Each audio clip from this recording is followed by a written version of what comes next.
Beauty5 Jew, back with another video. And today I was checking the mail and you won't believe what came in. You can already see by the box, Rad Industries. So it actually came a lot faster than I was anticipating. Without further ado, let's go ahead and open up the box and go ahead and throw these cam seals in, man. We've been waiting patiently and the day is finally here.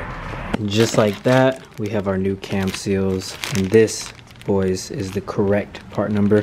Let's actually compare it to the old ones, or the old part number that is. So this was the one that I got, which yes, it is different. So this is the front main seal.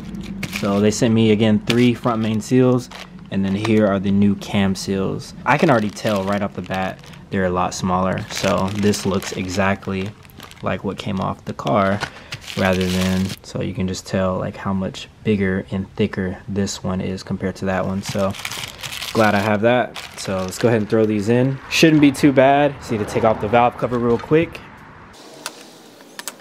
I don't want to bore you guys too much, but for those who don't know, I was sent the wrong seals for my cam seals. They actually sent me 3 front main seals. That's why I wasn't able to do this, but now that we do have the correct seals, we're going to go ahead and install them. So essentially what you want to do, you want to go ahead and get your seals out, and then you want to get your multi-purpose grease that you have.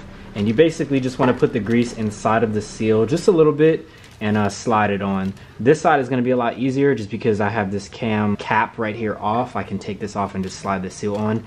This one shouldn't be too much more difficult, but I will just have to kind of slip it on and maybe tap it in gently. And look at that. It just goes right on. So now that the seal is finally fully seated, I'm just going to go ahead and tighten down the cam cap, and we'll be good to go for this side. Now for this side, it's going to be the same thing. You just want to go ahead and lube the inside of the seal, and then you're just going to push this one on. It should slide in fairly easy, but if it doesn't, you can actually get a socket that fits around the rim, and you just want to tap it lightly to get it fully seated. So once you get both seals in, it should look something like this. So from the top you can't really see it, but you can see that the seal is fully seated all the way around, and then vice versa with this one. So the seal is fully seated all the way in.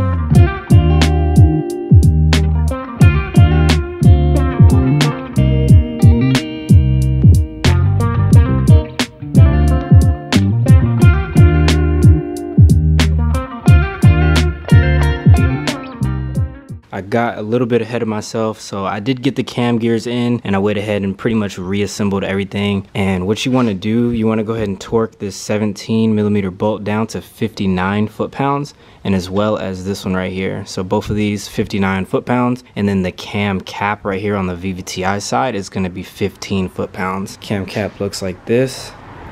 Just going to go ahead and screw this in,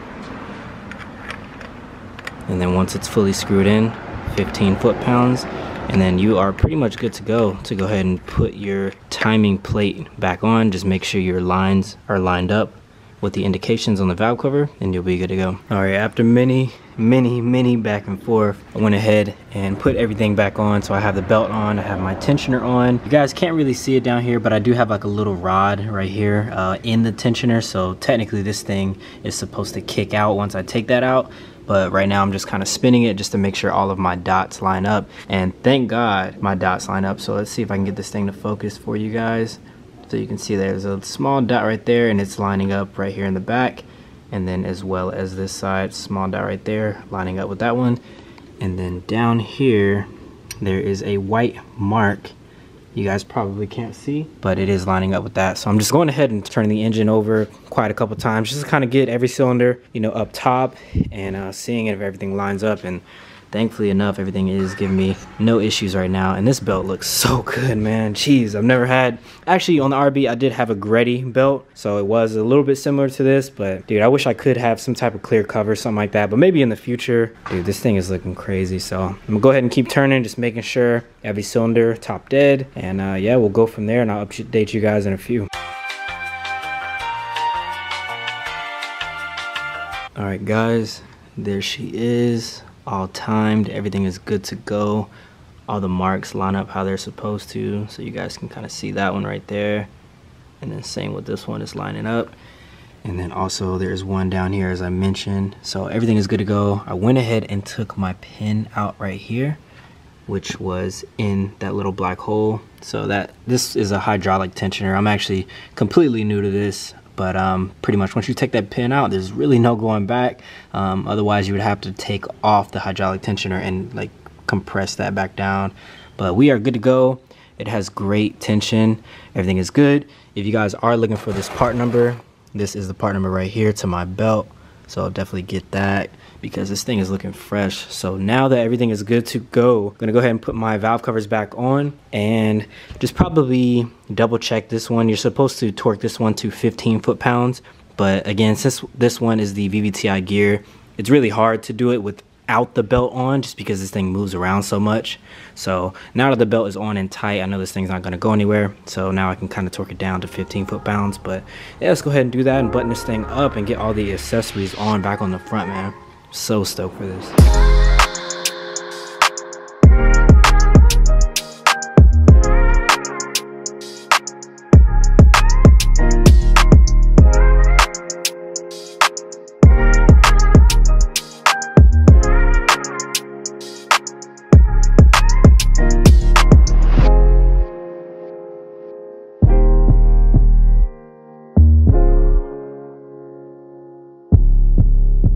As you guys can see, finally have my crank on there, and yes, I'm going to be using the OEM one for now until I get the I forgot what it's called. It's like a dampener, lightweight dampener, something like that, but this one will do just fine. So finally put that on and everything is cleaned up. I did hear a lot of feedback from you guys in the last video as far as this manifold with the paint. The paint won't apparently last, the VHT paint that is. So I think what I'm gonna do, take the manifold off and actually strip the paint that I just painted on there, and I'm actually just gonna go ahead and buy some ceramic coat and paint it, you know, not professionally I guess, but with a gun and everything like that, so it will have a nicer professional look rather than what it does right now. But right now my mission is actually to do an oil change on this car, so I'm debating if I want to go ahead and put this car outside.